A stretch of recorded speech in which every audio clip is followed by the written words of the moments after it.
dalam Kristus Yesus, kita jumpa lagi dalam renungan harian Embun Pagi hari ini. Sebelum kita mendengarkan firman Tuhan, kita bersatu dalam doa. Damai sejahtera Allah yang melampaui segala akal dan pikiran, itulah yang memelihara hati dan pikiranmu dalam Kristus Yesus Tuhan. Amin. Firman Tuhan untuk kita diambil dari Kisah Rasul 11 ayat 9. Dalam bahasa Batak Angkola dikatakan demikian.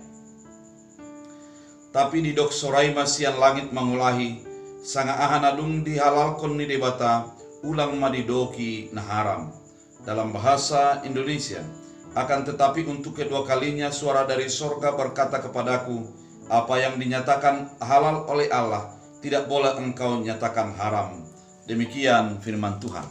Saudara terkasih dalam Kristus Yesus, kisah ini sesungguhnya merupakan cerita di mana pada saat itu Simon Petrus telah membaptis Kornelius, dan setelah itu dia naik ke atap rumah dan dia melihat ke langit dan dinyatakan bahwa semua makanan itu boleh dimakan.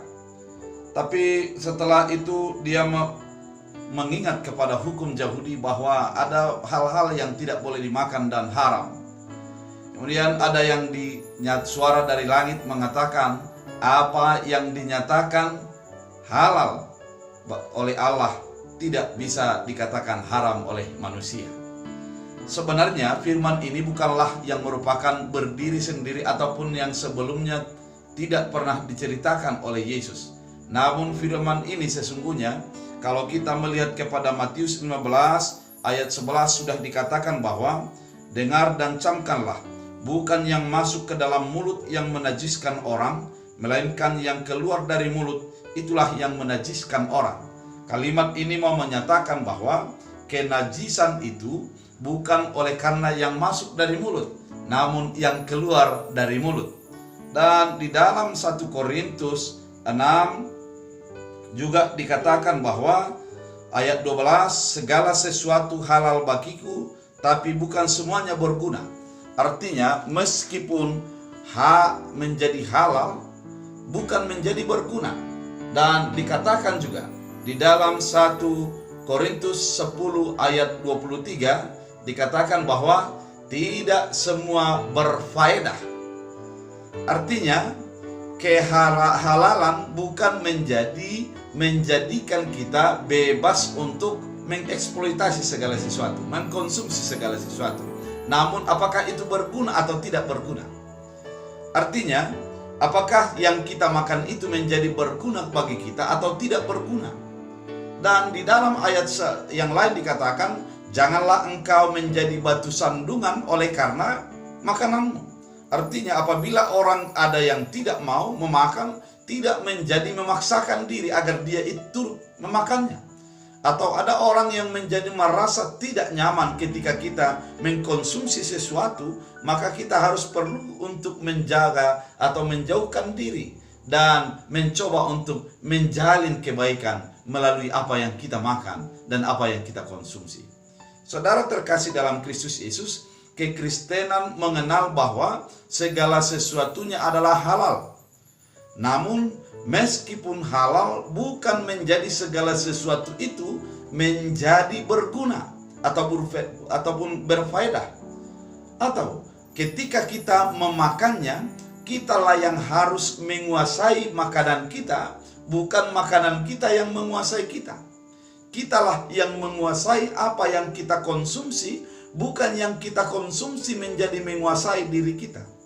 Banyak orang menjadi dikuasai oleh makanannya, dikuasai oleh yang di luar dirinya. Padahal sesungguhnya kekristenan itu adalah menguasai bumi dan menaklukkan segala binatang. Jadi bebas mengkonsumsi bukan berarti bahwa kita dengan seenaknya mengkonsumsi tanpa mempertimbangkan orang lain. Atau bukan menjadi seenaknya mengkonsumsi padahal tidak berguna dan tidak berfaedah bagi diri kita. Oleh karena itu kekristenan mengenal hikmat di dalam menilai dan memakan segala sesuatu. Meskipun dia halal, bukan menjadi sembarangan untuk memakannya, dan meskipun bisa untuk dimakan, namun kita harus melihat faedah daripada apa yang kita makan tersebut.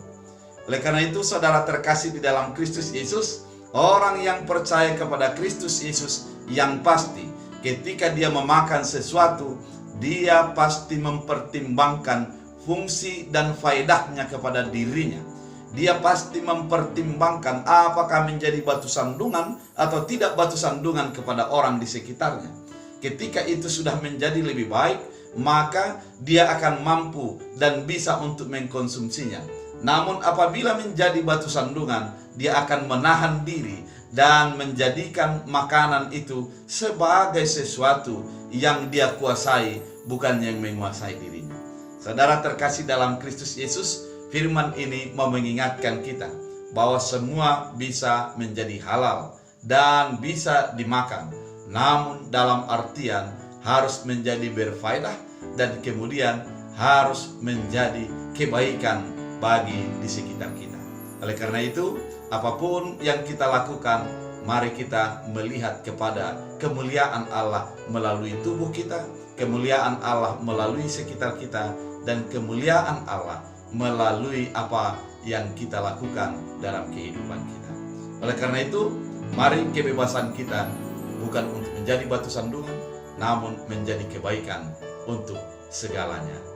Tuhan Yesus memberkati. Kita bersatu dalam doa. Terima kasih Tuhan atas firman-Mu yang mengingatkan kami bahwa segalanya adalah halal bagi Allah. Namun di dalam kehalalan itu juga bukan menjadi kami sesukanya untuk menggunakan atau memakannya. Namun melalui makanan kami tetap memuliakan Allah, melihat faedah yang terbaik bagi tubuh kami, dan juga menjalin kebersamaan melalui apa yang kami makan. Terima kasih Bapa, biarlah firman-Mu menjadi tetap dalam kehidupan kami. Demikian juga hamba berdoa kepada setiap orang yang menyekolahkan anak-anaknya secara khusus pada hari ini. Berkati mereka, cukupkan kebutuhannya, dan Engkaulah yang memberikan rezeki sehingga setiap orang tua mampu untuk menyekolahkan anak-anaknya kepada yang diimpikan oleh setiap orang di dalam masa depan kehidupannya. Terima kasih Bapa, kuatkan yang lemah, hiburkan yang sedih, dan sembuhkan yang sakit dalam Kristus Yesus. Amin.